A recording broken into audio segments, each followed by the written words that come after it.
大家好，我是严虎，这里是嘟嘟医生 Hi Doc， 我们开始上课。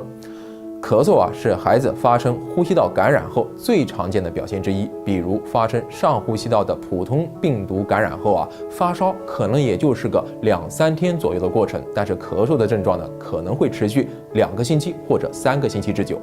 总是听到家长告诉我，持续不断的咳嗽让孩子呢烦躁不安，夜间呢难以入睡。孩子呢那每一声咳嗽都像榔头一样敲着家长的头。于是呢，家长总是会想尽各种方法来帮助孩子止咳，生怕孩子呢咳成肺炎。我想每一个家庭肯定都备有一些治疗孩子咳嗽的常见药品。我认识的一个妈妈呢就是这样的，家里呢备着各种各样的止咳糖浆，包括这几年很火的羊药水、日本面包超人止咳水、澳洲的小青蛙、德国的小绿叶等等。很多这类药物呢，也在广告用语中将自己宣传成儿童止咳常备药。那么这些药物真的需要吗？你们真的了解人为什么会咳嗽吗？咳嗽真的会导致肺炎吗？孩子咳嗽背后可能隐藏着哪些疾病呢？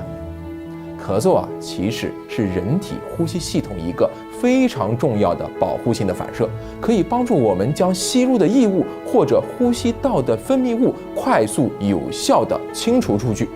有研究显示健康的孩子每天平均也会咳嗽11次左右。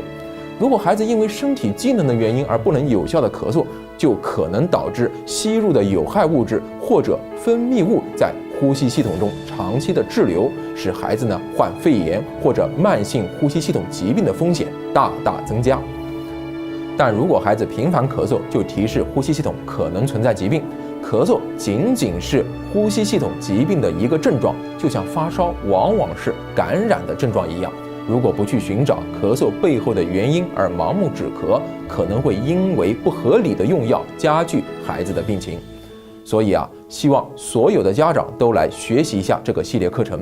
我会为大家系统的介绍有哪些常见的疾病可能会引起咳嗽，这些咳嗽分别有什么特点，应该怎么处理，什么情况下需要带孩子到医院就医，还会讲一下孩子到底会不会咳成肺炎，应不应该给孩子吃止咳药等大家非常关心的话题。